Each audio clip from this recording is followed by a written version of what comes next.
Paz e graça, amada de Igreja de Cristo. Como é que vocês estão? Vocês estão bem? Vocês estão maravilhosos? Vocês estão cheios e cheios do Espírito Santo de Deus? Glória ao Pai, glória ao Filho, glória ao Espírito Santo, glória à nossa Santíssima Trindade. Amém?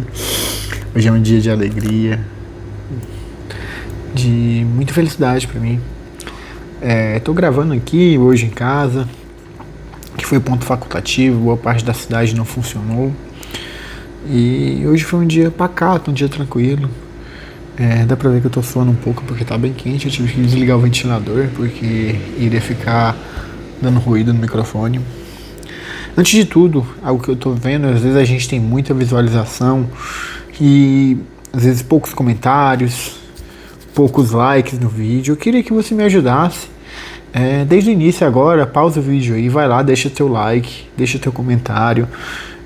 Vai comentando ao longo da palavra aquilo que está te edificando ou não. É importante para mim ter teu feedback, ter teu retorno. Se essas palavras estão te edificando de alguma maneira, tenho certeza que se você está sendo edificado, outras vidas podem ser edificadas através dessa palavra. Compartilha com seus familiares, no grupo da igreja. Vamos disseminar o amor de Deus, por favor. Vamos ajudar a obra a ser alcançada, várias pessoas a serem alcançadas. E hoje eu quero aqui falar sobre Páscoa, gente. Algo tão importante, algo tão lindo que eu, Lucas, por exemplo, não fazia ideia realmente do real significado. Porque, infelizmente, a Páscoa ela virou um motivo de comércio. Cara, eu vi uma notícia hoje muito triste que o governo de Minas Gerais decretou que as escolas elas poderiam comemorar a Páscoa, mas não deveriam atrelar a Páscoa a Jesus. E aquilo, assim, me deixou totalmente pasmático.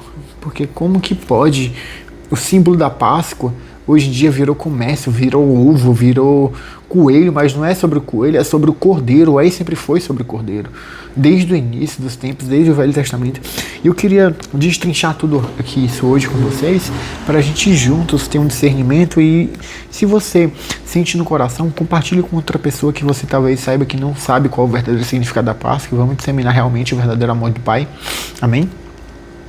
Queria que você, se possível, abrisse sua Bíblia em Êxodo 12. Você vai ver que lá realmente fala o seguinte, que no início, na 10ª praga que foi mandada ao Egito por Deus, Deus mandou fazer assim: cada família teria que pegar um cordeiro, e esse cordeiro deveria ter até 1 ano sem defeitos. Ele deveria ser assado e comido junto a pão sem fermento e ervas amargas. Ao fazer isso, também teria que pegar o sangue do cordeiro e colocar em cima da porta, nos batentes das portas, para identificar que aquela casa era a casa de um servo do Senhor. Ele iria passar e iria sair matando todos os primeiros filhos de todos do Egito. Porém, as casas que tivessem com sangue justificado não morreriam.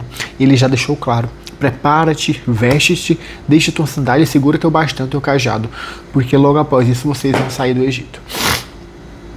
Essa foi a Páscoa para o Senhor, e ele deixa bem claro: esta é a Páscoa do Senhor. E nessa mesma noite todos os primeiros filhos foram mortos, as casas que não tinham marca. E assim, Deus desde o início ele estava nos mostrando que o verdadeiro significado da Páscoa naquela época foi a libertação do povo de Israel, mas ele deixou implícito que a Páscoa haveria sacrifício. E logo após, lá na frente, nós sabemos o que aconteceu. O verdadeiro sacrifício, o sacrifício de sangue, o sacrifício de amor, o sacrifício de Cristo Jesus. Isso foi no Antigo Testamento, em Êxodo. Logo após, a gente vai ver em Hebreus. Abra a Bíblia em Hebreus 10, eu vou fazer essa leitura junto com vocês. Muito importante essa passagem, eu quero que você fique bem ciente. A lei dada por Moisés não é o modelo completo. Ou seja, isso aqui que eu acabei de falar, essa Páscoa, não era o modelo completo. As coisas fiel e verdadeiras ainda estão por vir. Isso é apenas a sombra das coisas boas que estão por vir. Os mesmos sacrifícios são oferecidos sempre. Ou seja, todos os anos havia sacrifícios, ano após ano. Portanto, como pode a lei, por meio desses sacrifícios, aperfeiçoar as pessoas que chegam perto de Deus? Ou seja, como é que, se todos os anos eles fazem as mesmas coisas, como é que as pessoas não estão sendo aperfeiçoadas?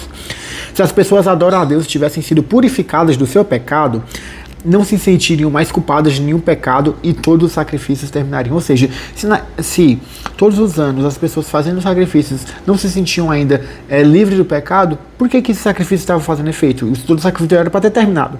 Em vez disso, esses sacrifícios realizados ano após ano servem apenas para que as pessoas lembrem dos seus pecados. Ou seja, todos os anos na comemoração da Páscoa é para a gente lembrar da libertação do povo de Israel e lembrar dos nossos pecados. Isso aqui já no Novo Testamento. Em vez disso, esses sacrifícios realizados ano após ano servem para as pessoas lembrem dos seus pecados. Pois o sangue de touros e de bodes não podem, de modo algum, tirar os pecados de ninguém. Ou seja, sangue de nenhum sacrifício, de nenhum animal podem tirar os pecados das pessoas. Por isso Cristo, ao entrar no mundo, disse, presta bem atenção, essa é a chave: tu és Deus, não queres animais oferecidos em sacrifícios, nem ofertas, nem cereais. Ou seja, Deus ele não quer animais, ele não quer cereais. Mas prepara-te um corpo para mim. Não te agradam as ofertas de animais queimados inteiros no altar, nem sacrifícios oferecidos para tirar pecados. Então eu disse, estou aqui, ó Deus, venho fazer a tua vontade, assim como escrito ao meu respeito no livro da lei. Deus ele está nos dando diretamente que a lei dada por Moisés não era o modelo completo, que o maior modelo estava por vir, que era o sacrifício da cruz, era o sacrifício de Jesus, onde através desse sacrifício ele iria restituir nosso corpo, nossa alma, nos redimir de todos os pecados, de todas as transgressões. Aí sim nosso corpo e nós nos tornaríamos templo e habitação do Espírito Santo de Deus, para vivermos em verdade tudo aquilo que Deus tinha para o nosso corpo, tinha para a nossa vida, que é a eterna salvação por meio de Cristo Jesus, que ele é a ponte, ele é a vida. Então o verdadeiro significado da Páscoa nunca foi ovo, nunca foi coelho, nunca é aquela comemoração mundana. Inclusive Deus, quando ele viu o comércio na casa de Deus, ele foi lá e Jesus quebrou tudo. Por quê? Porque ele via que as pessoas estavam tirando o verdadeiro significado da Páscoa que Deus havia nos dado. Esta é a Páscoa do Senhor. E presta bem atenção aqui, ó. Em Isaías, não sei se vocês sabem, mas Isaías tem 66 capítulos. 66 capítulos. Em Isaías, presta bem atenção, a gente vai ler aqui em conjunto. Tem 66 capítulos. Quantos livros a Bíblia tem? 66. Ou seja, Isaías é um prelúdio de todo um resumo de tudo aquilo que acontece na Bíblia. Então, gente, é um dos livros-chave para o nosso real entendimento na nossa vida como cristão. Eu vou começar a me aprofundar mais, tanto é que hoje eu já até comecei sobre o versículo 1, e por incrível que pareça, essa palavra veio totalmente de encontro com tudo aquilo que eu estava estudando para passar para vocês hoje. Prestem bem atenção. Essas são as mensagens a respeito de Judá e de Jerusalém, que o Senhor, Deus de Isaías, filho de Amós, durante os reinados de Uzias, Jotão, Acás, Ezequias em Judá, falou: escute, ó céus, prestem atenção, ó terra, pois o Senhor Deus falou, ele disse: criei filhos e cuide deles, mas eles se revoltaram contra mim. Cuidei deles, mas eles se revoltaram contra mim. O boi conhece o seu dono e o jumento sabe onde o dono põe o alimento para ele. Ou seja, um boi conhece o dono e o jumento, que é tido como o animal mais burro, entre aspas, conhece onde o dono põe o alimento para ele. Mas o meu povo não sabe de nada. O povo de Israel não entende coisa alguma. Ai desse povo mau, ai dessa gente cheia de pecados. Todos são ruins, todos são perversos. Eles abandonaram ao Senhor, rejeitaram o Santo Deus de Israel e viraram as costas para ele. Porque vocês continuam a pecar.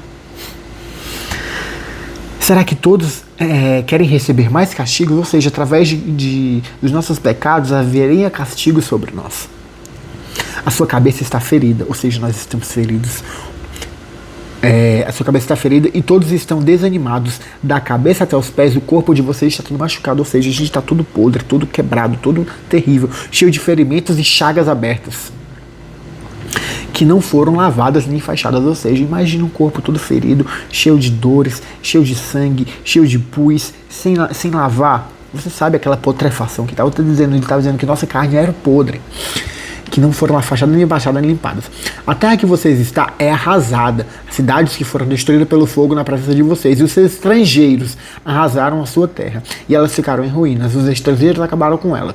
Só ficou Jerusalém, como se fosse uma barraca de vigia no meio da plantação de uvas, como uma cabana numa plantação de pepinos. Se o Senhor Todo-Poderoso não tivesse deixado alguns de nós vivêssemos, estaríamos aqui agora, como a cidade de Sodoma estaríamos destruídos como Gomorra. Se Deus ele não tivesse mandado seu Filho unigênito, Salvador, para todo aquele que ele crê não pereça, morrer por nós estaríamos totalmente destruídos hoje em dia. Nós já vemos o quanto esse mundo está falho, o quanto esse mundo está horrível, o quanto esse mundo está complicado de se viver. Muitas coisas chegam a ser nojentas. E esse, infelizmente, é o mundo que nós vivemos. Mas Deus, ele tem tanta misericórdia da gente que, através dessa época tão linda, que foi a ressurreição do Pai e a morte de Cristo na cruz, onde Ele nos salvou, nos redimiu, sarou nossa terra, curou nossos pecados e nos deu livre acesso ao Espírito Santo de Deus, as pessoas viraram querendo transformar em comércio esse mundo. Esse mundo é falho, esse mundo é dolorido. Nessa guerra nós temos que travar diariamente. As cidades que falaram que as escolas elas poderiam comemorar a Páscoa sem atrelar a Páscoa a Jesus. Que negócio triste, que negócio horrendo. Como que nós conseguiremos continuar a viver sem nos posicionar? O povo de Deus tem que se posicionar, o povo de Deus tem que mostrar o seu clamor e tem que mostrar a sua fé, porque o nosso Deus ele é o Deus poderoso, é o Deus que nos salvou, é o Deus que nos restitui, é o Deus que sempre fez por nós e sempre irá fazer. Ele foi o mesmo ontem, é o mesmo hoje e é o mesmo para sempre. Não podemos nos calar, nós temos que levantar o nosso clamor e testificar que Deus é Pai, que Deus é Criador e que Ele sempre esteve por nós e sempre estará. Não deixe nunca ninguém falar o contrário para você. Eu não sabia sobre o real significado da Páscoa, eu aprendi um pouco tempo atrás. Tá vendo, tipo assim, um homem de 30 anos de idade não sabia o verdadeiro significado porque o mundo ele esconde o verdadeiro significado. Nós somos minoria, mas nós podemos mostrar que Deus é Deus. Através dos seus milagres, através do seu amor, através da tua graça, que Deus ele sempre nos guardou, Ele sempre nos ajudou, Ele sempre nos ajudará.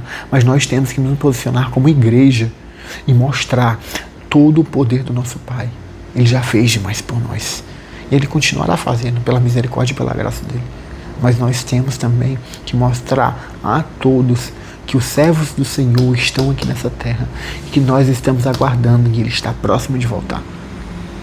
Então não vamos esquecer a momento algum tudo aquilo que Deus fez por nós, toda a dor que Jesus passou na cruz, todo o sacrifício dele, porque nós somos filhos e filhas.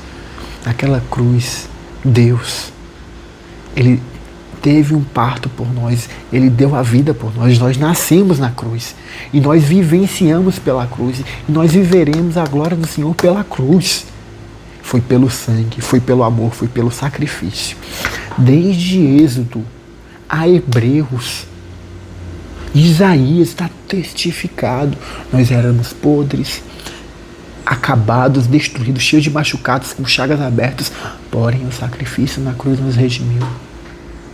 E nós temos que dar pelo menos um mínimo que nunca nada compensará o amor dele e a morte dele na cruz por nós.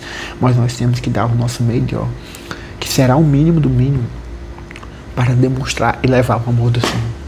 Amém? A palavra de hoje foi rápida, é algo rápido, mas é algo que para mim é de suma importância. Nós vamos vivenciar nesses feriados de Páscoa o amor de Deus. Continue a sua busca com Deus, continue buscando o amor dele, continue vivenciando tudo aquilo que ele te ensinou. Amém? Vamos levar o amor dele para todos e vamos mostrar para esse mundo que nosso Deus é o Deus poderoso. Ele é dono de tudo.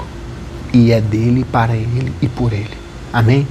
Glória ao Pai, glória ao Filho e glória ao Espírito Santo. Que Deus esteja contigo. Muita paz, saúde, fortuna e prosperidade para a tua vida. Não deixe de comentar, não deixe de deixar um joinha, não deixe de compartilhar essa mensagem. Vamos juntos levar tudo aquilo que Deus tem feito por nós. Contar nossos milagres, contar nossos testemunhos e conhecer verdadeiramente nosso Pai através das Escrituras.